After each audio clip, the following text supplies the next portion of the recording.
Hey guys, tonight we're stepping softly into a forest that doesn't like to be quiet. The trees here creak more than they should. The breeze? It doesn't just rustle leaves, it repeats what you say. And if you think you're alone out here, well, let's just say, the forest might disagree.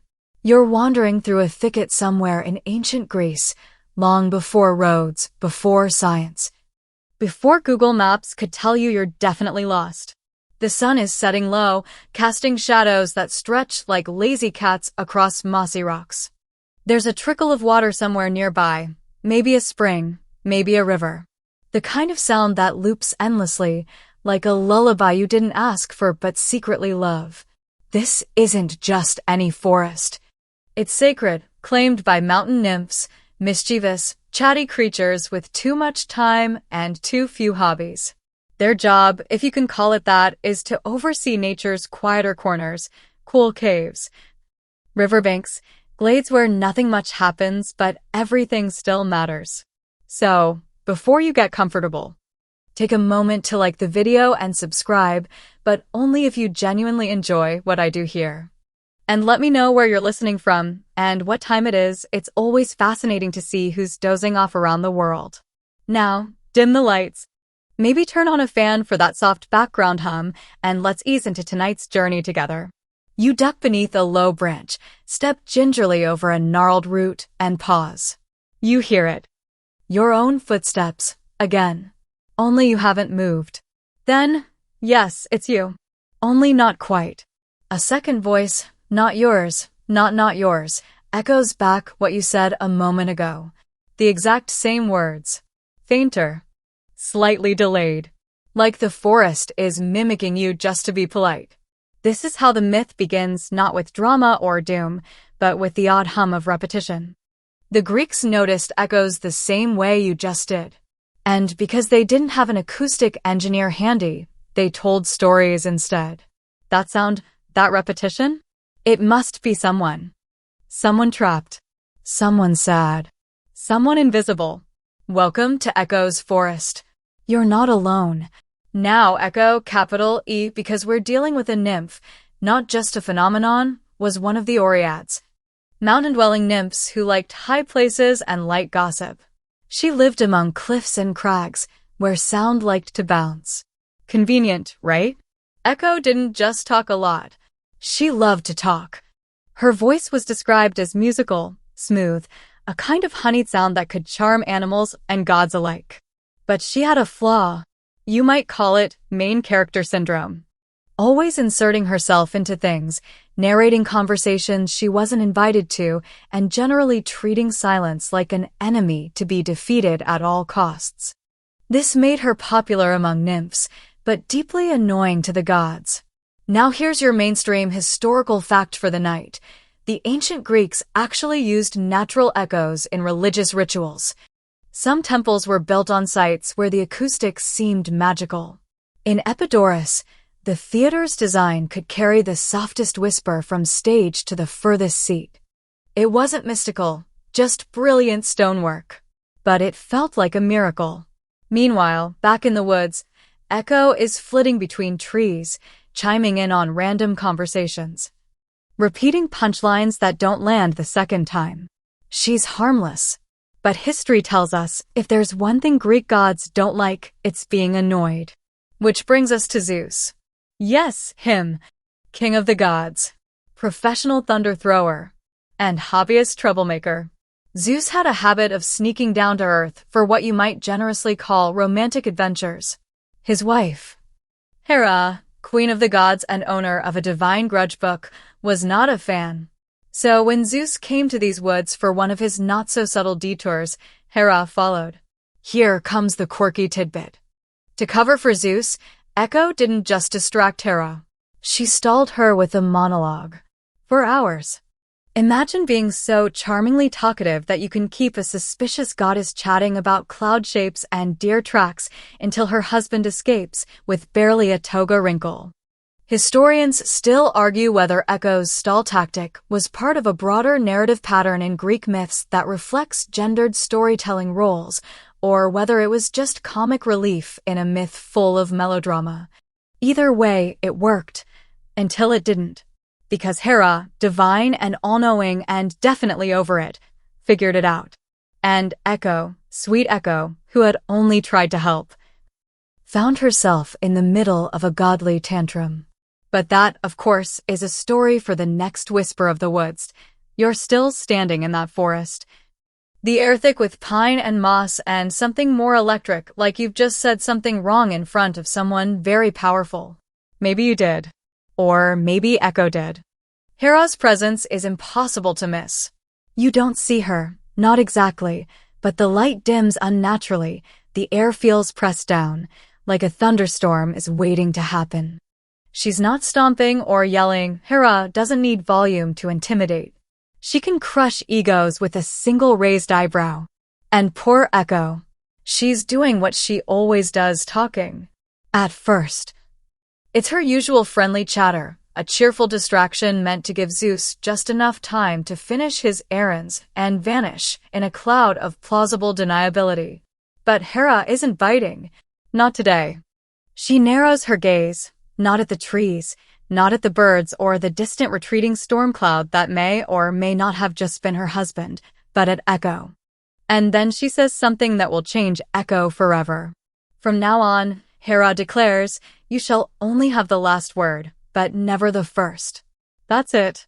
No thunderclap. No swirling vortex of power. Just a sentence, spoken with divine authority, and it sticks. In a heartbeat, Echo's greatest joy becomes her greatest curse. She opens her mouth to respond, nothing. Or rather, something. But only after someone else speaks. She tries to ask why, but the forest is silent.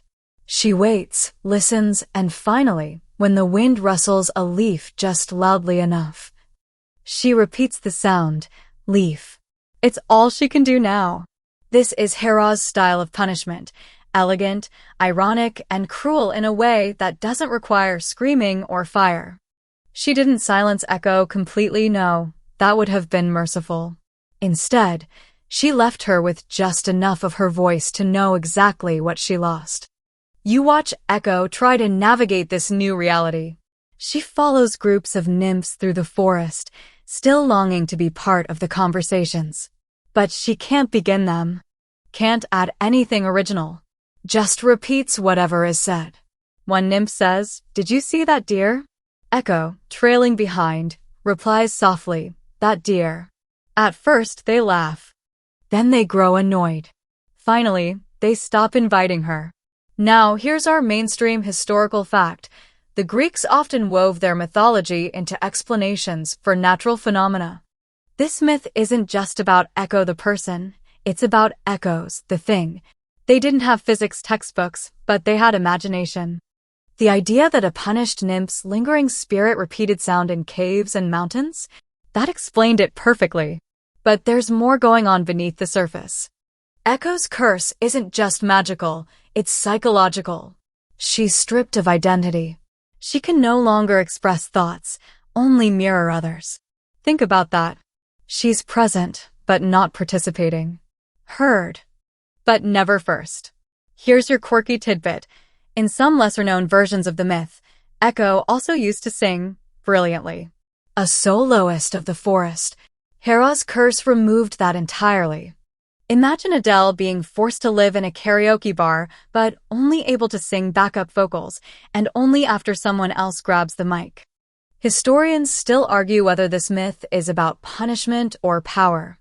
Was it truly about Echo's involvement with Zeus, or about Hera expressing dominance in a world where women, even goddesses, fought for voice and space? Echo becomes the symbol of what happens when someone too small gets caught in the crossfire of divine egos. Back in the woods, you see her less now. She drifts more than she walks. She haunts places where people used to speak. Caves, valleys, abandoned shrines. Her voice still floats, sure, but it's not her choice anymore. There's a strange comfort in this forest now. Every word you speak gets gently tossed back to you, like a sleepy game of catch. It's Echo, always listening, always repeating, not out of malice, just because it's all she can do. If you stand quietly and say, Are you still there? She'll say, still there. And that's her answer. Always partial. Always fading. Some say this is when she began to disappear. Not all at once, just little by little. Her body became mist.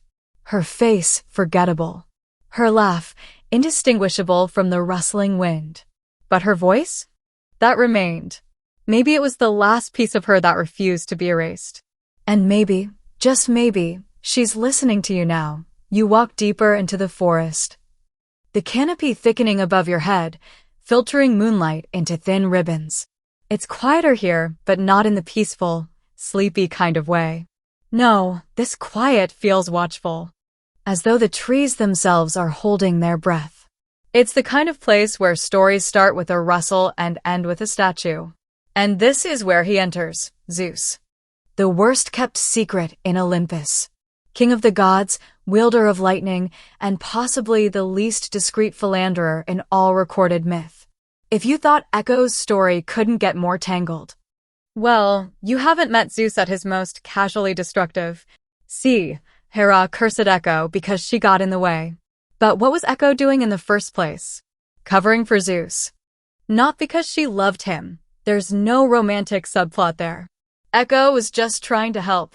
Maybe she admired him. Maybe she liked the drama. Maybe she didn't think too hard about the consequences. But Zeus, he always thought about the consequences. Mostly how to avoid them. Here's your mainstream historical fact. In Greek myth, Zeus was often portrayed not just as a king, but as a master manipulator. His power didn't just come from thunderbolts, it came from charm, persuasion, and an absolutely unmatched ability to turn situations to his favor. Unlike the more warlike gods, Ares, or logic-driven ones, Athena, Zeus relied on social tactics. The original god-tier influencer. So, while he's sneaking around Earth in disguise, sometimes as a bull, sometimes as a shower of gold, yes, really, he's constantly needing cover. Echo was just one of many tools in his tool belt. Here's the quirky tidbit. In some early versions of the myth, Zeus doesn't even thank Echo. Not a nod, not a wink, not even a BRB, thanks for stalling my wife. He's too busy turning into a swan somewhere. Because nothing says I love you in Greek mythology like being turned into a poultry-based seduction metaphor. And yet, despite all this chaos, Echo tries to keep things from crumbling. She distracts Hera with tales of forest creatures, the shape of clouds, the recent nymph picnic, anything to delay divine suspicion.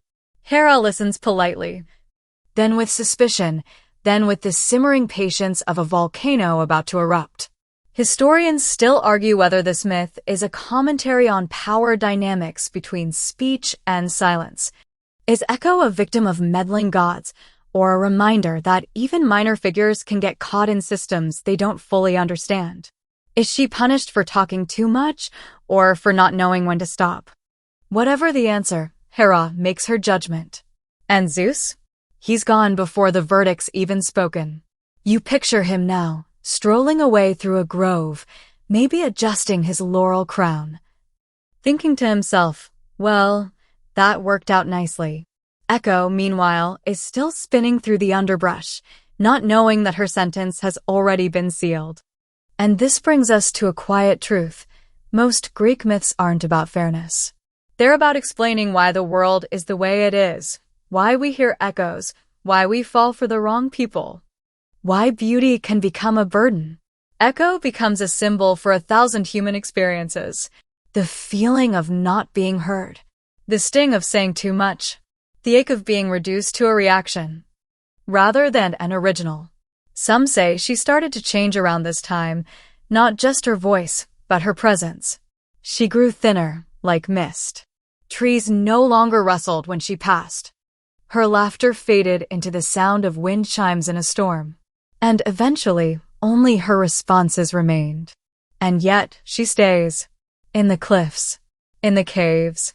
In the weird acoustics of a parking garage. Every time someone shouts, hello, and hears it bounce back, it's Echo. Still listening. Still repeating. Still hoping, maybe, to say something first. You're still with her, Echo as she drifts through her own myth, trying to find a place where silence isn't punishment. The forest doesn't speak unless someone speaks first. And now, neither does she.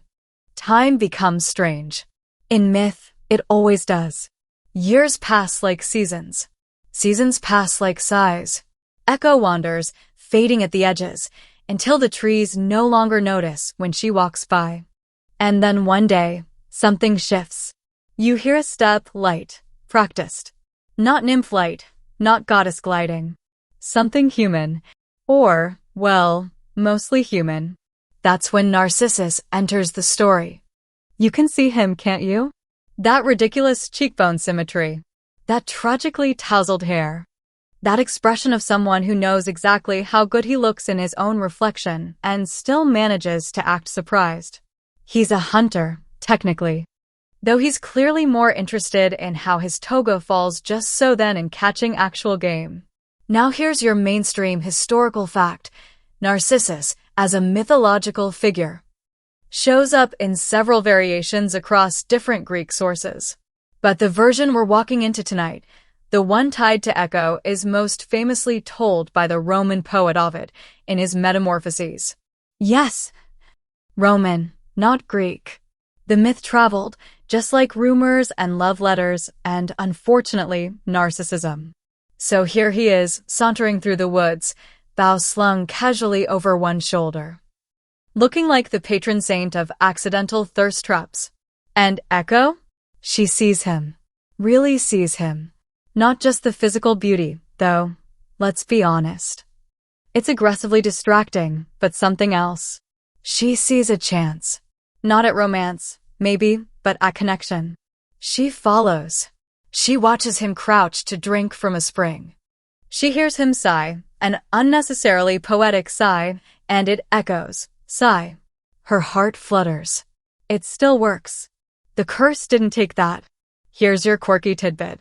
In some fringe versions of the story, Narcissus is warned at birth by a blind seer, Tiresias, that old mythological MVP, that he'll live a long life only if he never knows himself. Which sounds like one of those cryptic fortunes that only makes sense after everything goes wrong. So now, Echo follows Narcissus, but she can't speak first. She waits for him to say something, anything, so she can respond. And when he does, it's usually something dramatically unhelpful, like, is anyone there? Or, what a beautiful creature must live in this forest. To which she can only respond, this forest. It's tragic. And a little hilarious. She wants to declare her feelings. Or at least say, hey, cool jawline, but instead she's trapped in this awkward improv exercise where she's always one line behind. Historians still argue whether Narcissus represents youthful vanity or a more complex metaphor for self-awareness. Some think he's a warning against superficiality. Others believe he reflects the human tendency to fall in love with idealized versions of ourselves. In either case, Echo's role in the myth becomes a mirror to his mirror. She reflects him. And he reflects himself. One day, he hears her echoing a line he just said, something innocent, like, who's there? And gets annoyed. Come out and show yourself, he demands. She steps forward. She's nervous. Her body is barely visible, a shimmer of what once was. But she stands tall, maybe behind a tree, maybe in full view. It depends on the telling. Either way, she's as present as she can be. And Narcissus? He recoils, says something like, I'd rather die than be with you. Which, wow. Okay, not even a polite thanks but no thanks. Just straight to emotional wrecking ball. And what does Echo say? Be with you. Oof. It hits her like a dropped lyre. She's only repeating his cruelty back to him. Because that's all she can do. And this moment is where Echo begins her final unraveling. She doesn't run. She doesn't cry. She simply fades. Her body, her shape. Her eyes that once lit up at a clever pun, all gone. Only her voice remains. You might say she echoes through time. Literally. And Narcissus? Well, Don't worry. His time is coming. The forest remembers. The river remembers. And Echo? She'll be there to hear it all. Narcissus stands there, still unaware that the world has just shifted around him. Echo has faded into silence. Her presence pulled into the cracks between tree trunks and the hollows of caves. But he's too busy being himself. Now he's walking again, like nothing happened. Maybe brushing an invisible speck of dust off his shoulder. Maybe adjusting his hair in the reflection of a pool. Definitely not wondering whether he just emotionally obliterated a literal forest spirit. And you? You're still following. Quiet now. The trees are quieter, too. The air. Thick with something you can't quite name. Regret, maybe, or the moment before a myth turns into a warning. Narcissus eventually stumbles upon the spring. You've seen it in your mind before. Still water, perfectly clear. No ripples unless you make them. It reflects everything, trees, sky, birds overhead, and, crucially, him. He kneels to drink, but then he pauses. His own face looks back. And not just any face, his face at its absolute best. Bathed in soft light, framed by reeds. Eyes like smudged gold. And that's when he falls in love. With himself. Here's your mainstream historical fact. The story of Narcissus became so culturally sticky that the word narcissism entered our language directly from it. But ancient interpretations weren't necessarily clinical. For the Greeks and Romans, it was more poetic, a reflection on what happens when love turns inward and consumes itself. The moment you're no longer capable of seeing beyond your own reflection, the world ceases to be about others. It becomes a feedback loop, beautiful and utterly isolating. He reaches toward the image in the water. The face does the same. He smiles. It smiles. He leans in, and the image vanishes in ripples. The moment breaks. And the ache begins. Here's your quirky tidbit. In some odd versions of the tale, Narcissus doesn't realize it's his reflection. He thinks it's another person entirely, a water spirit, perhaps. A being that mimics him perfectly and retreats whenever he tries to touch it. Like an early myth about parasocial relationships. He's in love with an illusion of connection. He stops eating, stops hunting, stops doing, because all he wants is that image. That perfect version of himself that never talks back, never disappoints, never ages. Echo is still there, by the way. Always. Her voice hidden in the stone and stream. She watches him waste away, repeating softly his final, lovesick words. Stay with me, he says. With me, comes the whisper. Don't leave. Leave. Who are you? You. And historians still argue whether this myth is a lesson about vanity or about identity.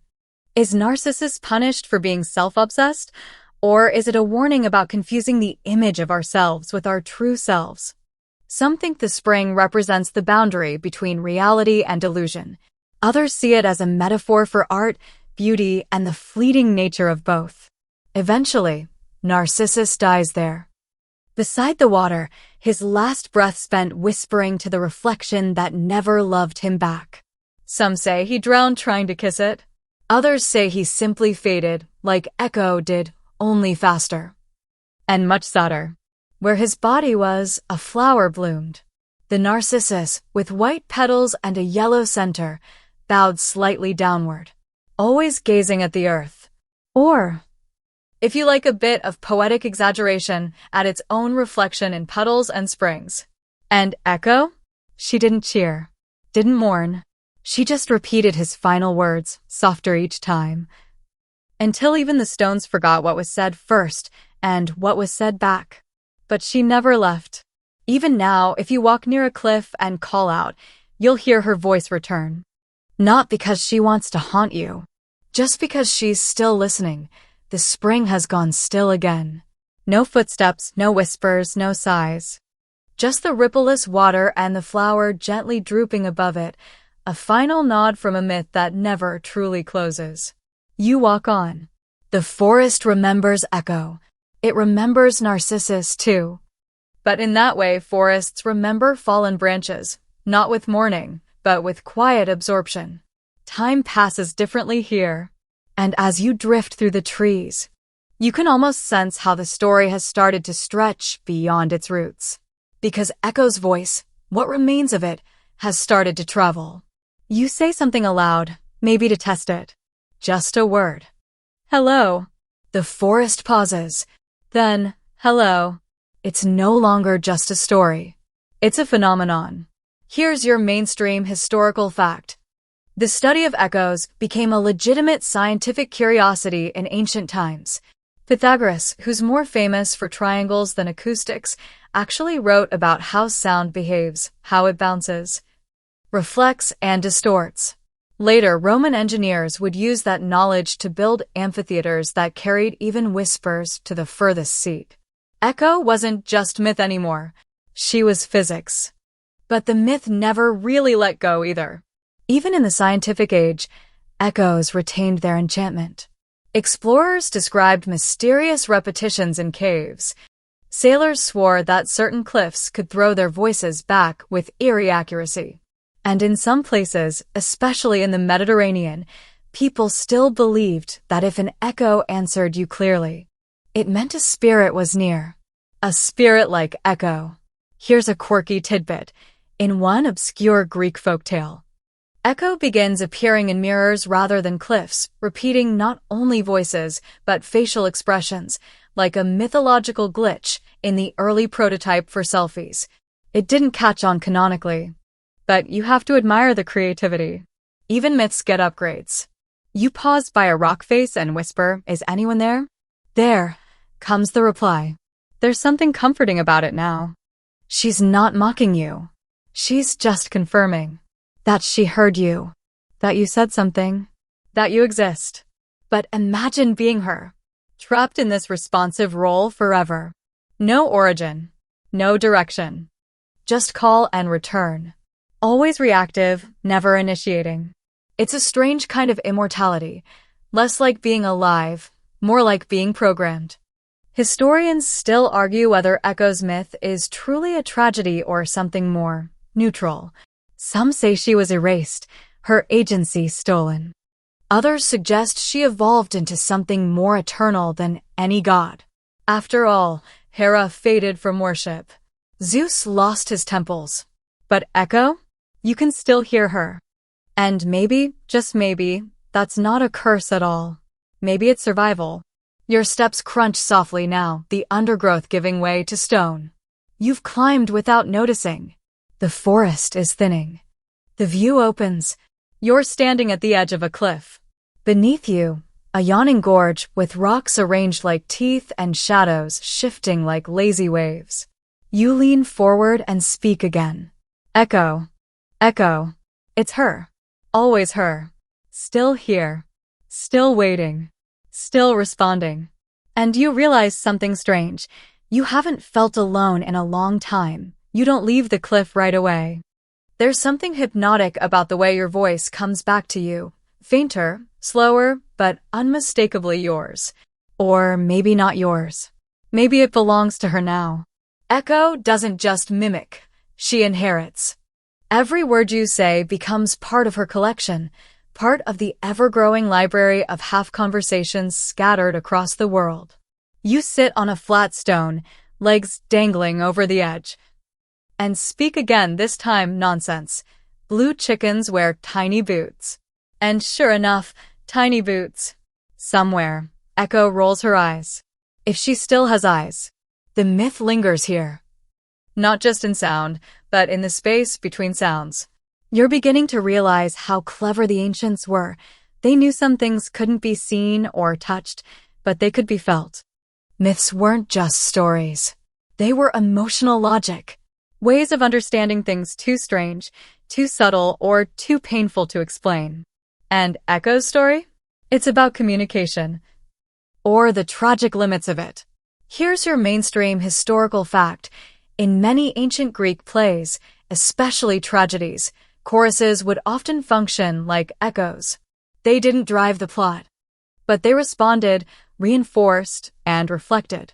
It's thought this structure mirrored how people experience the world as a mix of personal action and communal resonance. The chorus, like echo, didn't make decisions. They gave those decisions meaning. You lie back on the stone now, letting the sky spread out above you like a scroll of slow-moving clouds. Echo's voice is quiet today. Just a whisper in the cliffs, a breeze that almost sounds like your name. And here's a quirky tidbit. In some lesser-known versions of the myth, fringe variants passed down orally, Echo's voice evolves. Instead of repeating exact words, she begins answering with emotion. If you shout in anger, she replies in a thunderous rumble. If you whisper lovingly, her return is like distant birdsong. It's poetic, maybe even nonsense, but isn't that what most of our conversations feel like? When they matter most. Historians still argue whether Echo ever wanted her voice back. Some believe she mourned it daily. Others suggest she grew into her new form, found purpose in repetition. Maybe she discovered something strange and beautiful in becoming everyone's reflection. Never original, but always there. You close your eyes. The stone beneath you is warmed under the slow crawl of afternoon sun. Time moves lazily here. You get the feeling that this moment, your body resting on ancient rock, your voice hanging in the air like a low note, has happened before. And will happen again. Someone always comes to the cliff. Someone always calls out. And Echo always answers. Not because she must, but because maybe, just maybe, she chooses to now. There's something comforting in that. You sit up slowly, brushing dust from your shoulders. The view hasn't changed. Neither has the silence. But now it feels companionable. As if the forest, the cliffs, the sky itself is in on something with you. You whisper, "Thank you." And back it comes, "Thank you." Not quite your voice. A little gentler. A little sadder. Maybe even a little proud. As you stand and begin to walk away from the cliff's edge, the soft rustling of leaves accompanies your steps. It's a gentle, constant whisper, like the world itself is breathing with you. Echo's presence lingers less as a voice now, more as a feeling and imprint. You remember how myths often served as explanations for natural phenomena. Echo's tale, for instance, wasn't just a story about a cursed nymph. It was a poetic way to understand the mysterious phenomenon of sound bouncing off cliffs and mountains. Here's your mainstream historical fact. The ancient Greeks were among the first to study sound scientifically. They noticed how voices would reverberate in amphitheaters, caves, and valleys. These natural echoes fascinated philosophers and inspired myths like that of Echo and Narcissus to explain why voices sometimes return, altered, and delayed. You think about the paradox Echo represents, a being caught between presence and absence. She's there, yet intangible, heard, yet unseen. Her story speaks to a universal human experience. The frustration of being misunderstood or only partially heard. Here's a quirky tidbit. Some ancient rituals involved calling out to echoes in hopes of communicating with lost loved ones. People believed that if their voice returned clearly, it was a sign from the gods or the spirits. Echo, therefore, became a bridge between worlds, the living and the dead, the spoken and the unspoken. Historians still argue whether Echo's character was originally a cautionary tale about vanity, punishment, or something more profound, perhaps a metaphor for the limits of human communication. You pause by a small stream where the water glides over smooth stones, catching the sunlight in glimmers. The sound of flowing water is a kind of natural echo too. An endless loop of sound and silence mingling. The forest around you feels alive, humming softly. You realize how the myth has morphed over time. From a simple tale about a nymph to a complex meditation on voice, identity, and loss. And as you step away, the faintest repetition of your footsteps seems to linger. As if the earth itself wants to keep the conversation going, your journey continues, deeper into the woods where sunlight filters through leaves like warm honey. The ground beneath your feet softens to moss, and the air carries a mix of damp earth and faint floral scents, a natural perfume composed over millennia. You feel strangely at ease here, as if time has slowed just for you. Echo's story lingers in your mind like a gentle melody. You start to wonder how many other voices, stories, or whispers have been lost or transformed by time. Echo, after all, is a myth about memory as much as sound. Here's your mainstream historical fact. In ancient Greece, oral storytelling was king. Before writing became widespread, myths like echoes were passed down verbally, each storyteller adding their own inflections and nuances. This process meant stories evolved, much like echoes morph sounds, changing shape yet retaining essence. You spot a small cluster of wildflowers near a fallen log, their petals delicate and trembling in the breeze. It's an odd image. Vibrant life amid decay, reminding you of how Echo, a figure trapped by loss, still found a way to persist. Here's a quirky tidbit. Some early Greek sculptures of nymphs like Echo featured hollowed-out sections near their mouths.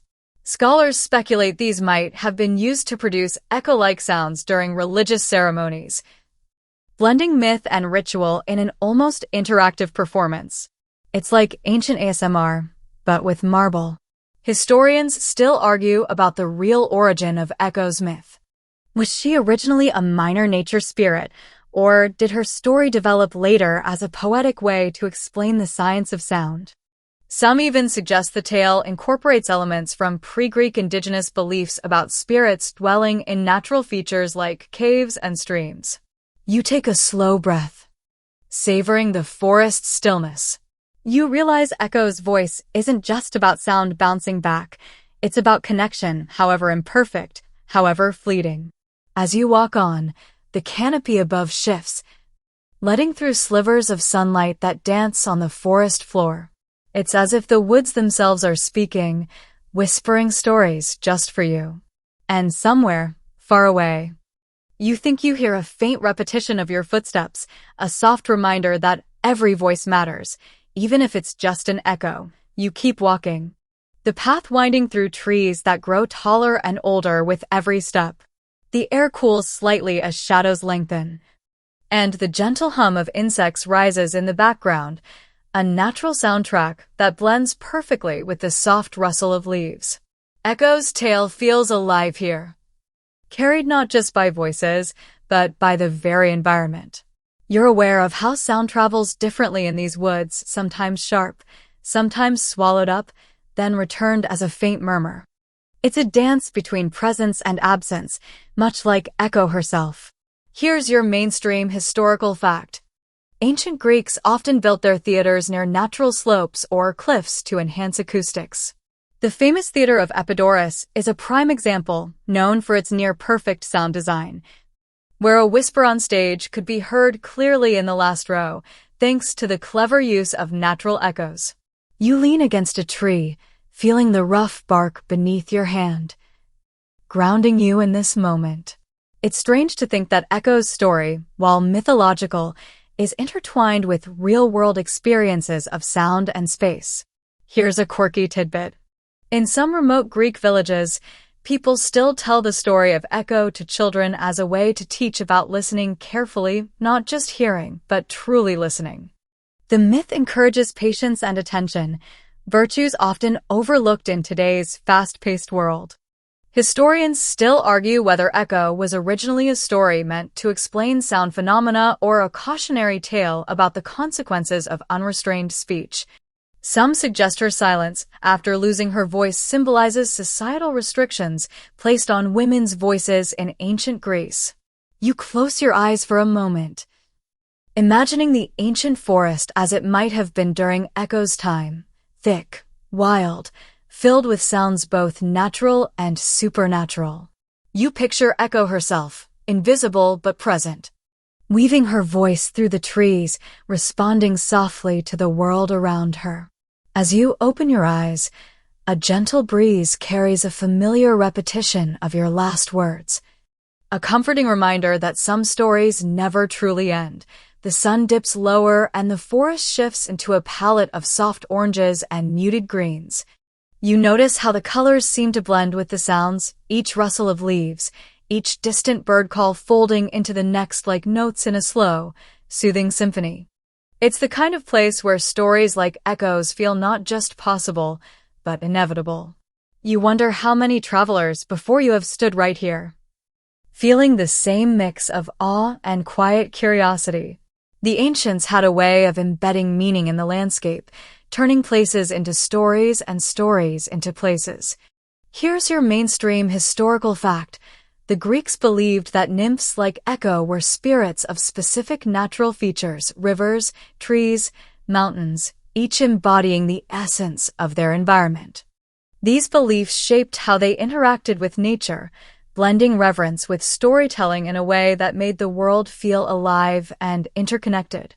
You follow a narrow path lined with tiny blue flowers, the kind that seem almost too delicate to survive the slightest breeze. They remind you of Echo's fleeting voice, beautiful, fragile, and easily lost. Here's a quirky tidbit.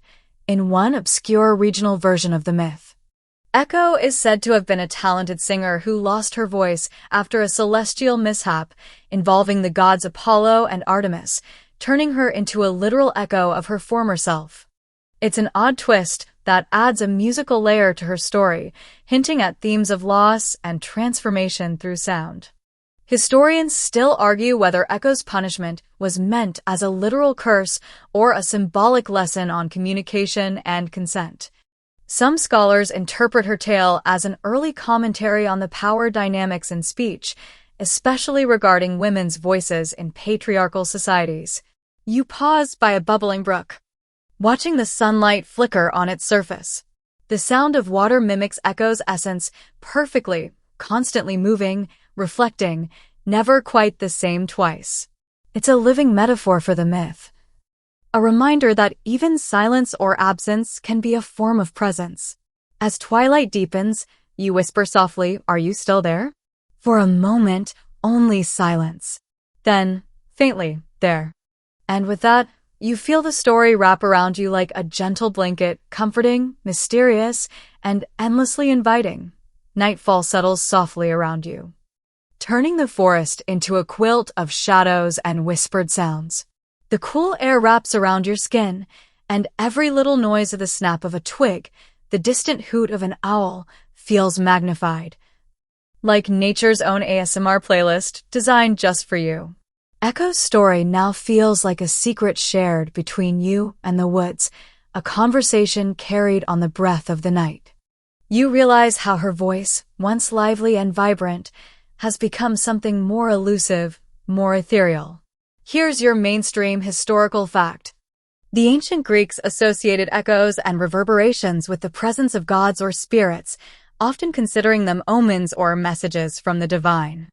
Sacred caves and groves were believed to amplify such voices, making places like Mount Parnassus spiritual hotspots. You crouch near a patch of glowing moss, its faint luminescence adding an almost magical touch to the dimness. The forest floor beneath you feels alive in a different way now, quiet but pulsing with unseen life. Here's a quirky tidbit. In some ancient Greek dialects, the word for echo also meant memory or remembrance, suggesting that echo wasn't just about sound repetition, but about holding onto fragments of the past. It's as if every echoed word carried a trace of history, a small act of preservation. Historians still argue whether the myth's popularity was driven more by its poetic beauty or by its practical use as a way to explain natural phenomena like delayed sound and reverberation. Some think it also served as a caution to respect the power of speech, an idea surprisingly modern in its implications. You lay back on a bed of soft pine needles, eyes tracing the patterns of stars now glittering above. The silence is comfortable, the kind that invites reflection rather than loneliness. You whisper again, "Echo." If you're listening, a gentle breeze stirs, carrying a faint, almost imperceptible repetition, listening. And with that, you feel a subtle shift, a momentary connection that transcends time and space, tying you to the countless others who have called out and been answered, even if only by an echo. As the night deepens further, the stars above shimmer like scattered diamonds, their light filtering gently through the branches.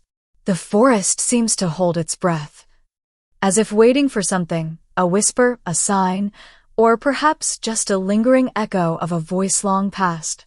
You move slowly, every footfall softened by moss and fallen leaves. Your senses tuned to the subtle symphony of the night, the faint rustle of small creatures, the gentle drip of water from leaves, the occasional distant call of a night bird. Echo's story feels less like a myth now and more like a living presence woven into the very fabric of this place.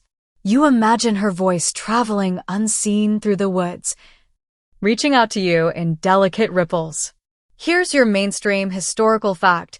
In many ancient cultures, including Greek, caves and rocky outcrops were considered sacred spaces where the veil between the human and divine was thin. Echo's association with cliffs and caves fits perfectly within this spiritual geography. You brush your hand against a rough stone, cool and solid under your fingertips. Stones like these would have formed the natural amphitheaters that made echoes so mysterious and enchanting to the ancients. Here's a quirky tidbit. In some regions of Greece, local folklore tells of echo stones, rocks believed to capture voices and release them slowly over time. People used to speak secrets into these stones, trusting them to keep their words safe while still allowing them to be heard. Historians still argue about how much the myth of echo influenced early scientific thought on acoustics. Some say it helped spark curiosity about sound waves long before the formal study of physics, blending poetic wonder with practical observation. You pause and whisper a soft, lingering word, echo. The woods respond, just barely audible, echo. It's a gentle reminder that some voices, no matter how faint, refuse to be silenced completely. The first light of dawn begins to filter through the trees, casting a soft, golden glow that gently nudges the world awake. The forest, which felt so mysterious and infinite just moments ago, now seems tender and calm, like it's ready to cradle you through your next dream. You reflect on Echo's story, on her voice that once filled the air and now lingers softly in hidden corners of nature and memory. It's a tale of loss, yes, but also of presence, an eternal ripple in the vast pond of history and myth. Here's your mainstream historical fact.